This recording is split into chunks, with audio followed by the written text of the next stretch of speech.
everybody, and welcome back to another video game analysis. And today we are going to be taking a look at Smash Brothers, because I do that all the freaking time, like I do with Pokemon, which is even more convenient, because today we're talking about why Jigglypuff is in Smash Brothers. And, on a whole, level, lower plane level here, it is a very simple answer, but there is more to it than people know just from a Did You Know gaming video. Let's just take a look at both a few elements of how this decision came to be. So, I hear this question a lot. Why Jigglypuff? And there was this big debate in Smash 4 for some people whether or not Jigglypuff could come back. And personally, I am a person who really believes that the veterans from the original game should always be in the roster. I guess I'm a traditionalist that way. But, basically speaking, let's get the Did You Know gaming fact out of the way. Originally, Pit was from Kid Icarus was going to be original pick for the 10th slot in the Smash Brothers roster. And what happened was with the N64 hardware limitations, Pit's wings, they couldn't get it right. They couldn't get him animated right. They couldn't pull it off. So instead, Jigglypuff was put in.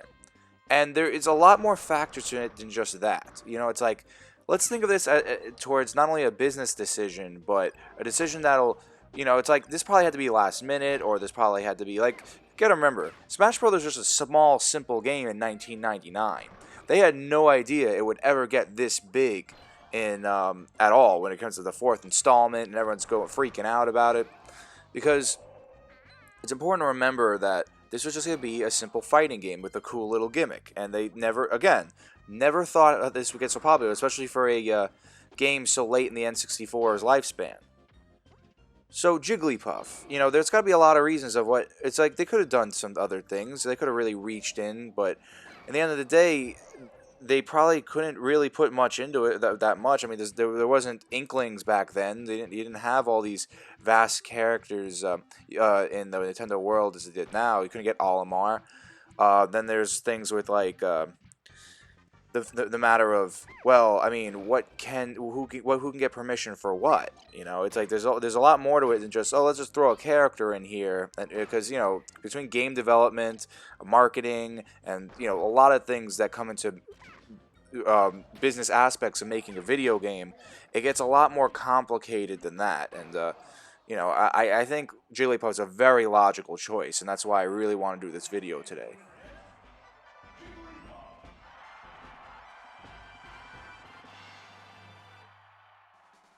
Alright, so between Jigglypuff, and let's talk about Luigi for a second too, because when it comes to Luigi, a lot of people agree that it's very fitting that both the Mario Brothers are in Super Smash Brothers, and we're talking about the original one here onward, because, they're the Mario Brothers, they're the face of Nintendo, they've always been the face of Nintendo, so having Luigi, I've even heard a lot of people say that the only clone they'll ever accept in a Mario game is Luigi. Of course, I gotta say, I love what they did with Luigi in Smash 4, they definitely made him his own fighter now, and I really love that, but, in general, when it comes to Luigi, I think that Nintendo really nailed it very well when they made their secret characters. Because it's like, what's fun in a fighting game? It's traditionally finding new characters or finding new stages. And there were 4 new secret characters. There was Ness, there was Jigglypuff, there was Luigi, and I think Captain Falcon. Yeah, Captain Falcon were the 4 secret characters. And yet, and it was cool.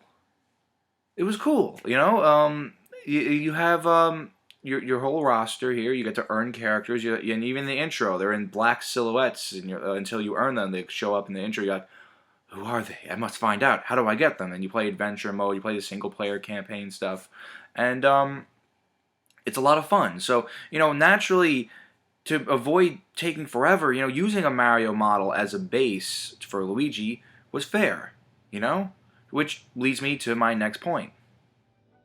So what do the 4 unlockable characters in Smash 64 have in common?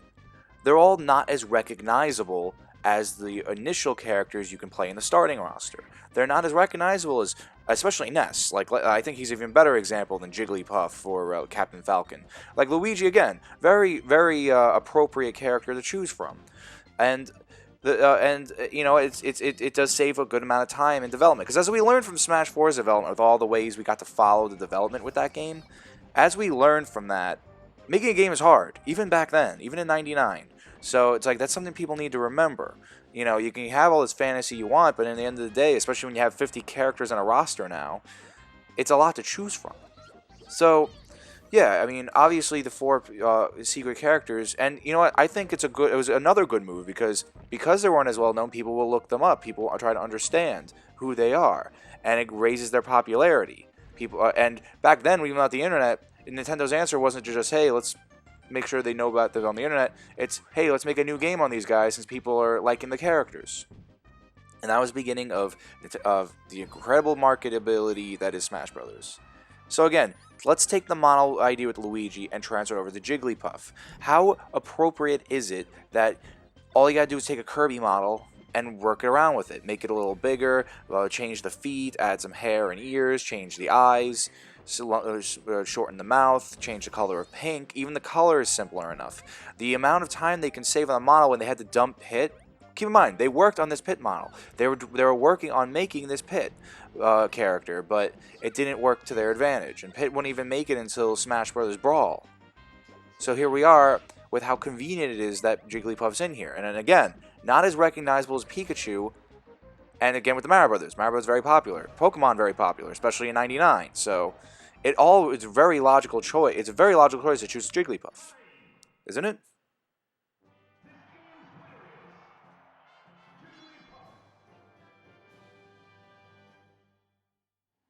I remember when even I was just a kid, a lot of people would say like, "Why Jigglypuff?" It's like, what a weird character put in here, and it's like, no one ever really complained. I mean, again, like I gotta say, like Luigi. Don't get me wrong, like I did mention that thing with Smash 4, Luigi's own fighter thing, but Luigi was definitely had differences between him and Mario, and people didn't really start complaining about that kind of thing until Smash Bros. Brawl with the clones. But that's a whole different argument for another day. But the point is, it's like Jigglypuff was definitely very different than Pikachu. They used Jigglypuff's trademark Sing attack. Jigglypuff had the rest attack with that. Like if you get him really close, you can knock him out with a really high knockback attack. She had the slap attack. You know, she has plenty of differences. The rollout was a move they added in later, and you know I think it was a really good call. You know, and Jigglypuff still kept that floaty thing that Kirby had, but it was a lot weaker. And honestly, I don't know how that worked. I never seen Jigglypuff do stuff like that before. In fact, I never really considered it a balloon Pokemon until. I mean, I was young then, and I really have much of a concept of Pokemon back then. But you know, the point is, Jigglypuff was a very logical choice. And you know, I was one of those people. I'm like, what do you need Jigglypuff for? God, you know, what a dumb choice. But you know, it is growing up and really looking at it in many aspects. It's a really logical thing to do. But it's like, is it enough of for Jigglypuff to be recognized? Like that's a question people had, no matter how you spin it. It's like, why Jigglypuff? You know, it's like let's take out all the logic I explained in the past. Is Jigglypuff really worth being in the Smash roster? Well, you know, next bit. Well, it's like I said, Pokemon was very popular, and it's still very popular. But I'm talking, this was in the middle of Pokemania when the original Smash Brothers came out. So yeah, why not? You know, if you know, the Mario Brothers are so popular to have two characters in, why not Pokemon? You know, and on top of that, Jigglypuff, I think it's the same reason as Pikachu. And now I would a shameless plug time. I would very much recommend you watch my Why Pikachu is the Pokemon Mascot video, because it's that is pretty much a whole explanation of why I'm saying this. Jigglypuff was a very recognizable character from the anime, the Pokemon cartoon, which again, Pokemania. Everyone knew who Pokemon was. Everyone knew Jigglypuff's name. And why not Meowth? Meowth was even more popular in the show. Well, again, Kirby argument with the models. See, you can see how this thought process went through. It was a time saver. It was a good market idea. And the fact that you can fight two Pokemon without the limits of turn-based battling was a really cool concept. Like, it was really cool. You know, it's like back then, it's like, oh, cool, we can have an actual Pokemon battle. And when Melee came out, everyone loved Pokemon Stadium. And Pokemon Stadium is still a stage to this very day with Smash 4. But it's like, yeah, it's like Jigglypuff. That's why, I mean, it's a lot simpler, really. But you take all that logic out, I do think Jigglypuff deserves that kind of attention to be in a Smash roster. Because even like, again, like I said in the beginning, there was an argument whether Jigglypuff should stay in Smash 4 before she was announced. But I personally thought, yeah, because I believe that all of the veterans should stay. It's like with Ness. Ness was originally going to be replaced with Lucas in Melee. And that would have been okay by then, but they kept Ness in anyway because, he's a veteran. And I think all veterans should stay. That's just me. But again, Jigglypuff is not as important as a character in the mainstream world of Nintendo as she was back in the in the 90s and the early 2000s. But either way, she's a veteran. She's here to stay. And in the original game, I think she did deserve the spot for all the reasons stated below. So yeah, despite critics and in the end of the day, I'm not saying Jigglypuff is the perfect character. Oh my God, look how great she is as a fighter in this roster, or he. It's weird how some people refer to Jigglypuff as a he or she, but both are right. Even back then, Pokemon I don't think had gender. No, not then. Not till Silver and Gold version. But either way, yeah, perfectly logical choice, very well thought out, and very clever to put Jigglypuff in Smash Brothers. I think that's the conclusion today. So yeah, next time, let's look into the Punch-Out series. Actually, I became a big, like with Mega Man, I became a big Punch-Out fan later in my life, and I got quite a few games for it, and it has a bigger history in Nintendo than people thought. Like, it didn't just start with one day saying, oh yeah, there was Mike Tyson's Punch-Out, and then there's a Wii game because yeah, Mac was a assist trophy in Brawl, now he's a character in 4, but yeah, it's just something to talk about. It's something really cool, not many sports games like Punch Out come out, so it's it's unique. So I really want to take a historical analysis into that. That wasn't good English, so my awkward humor here. That's not funny. Bye. If there's anything I missed, if there's anything I got wrong, if there's anything you'd like to add to the conversation, please do not hesitate to leave a comment. A like and a share will also help out. You know the drill. Thank you all so much for watching. I've been Billy, your video game analyzer. Have a good day, good night whenever you're watching this, and I'll see you next time.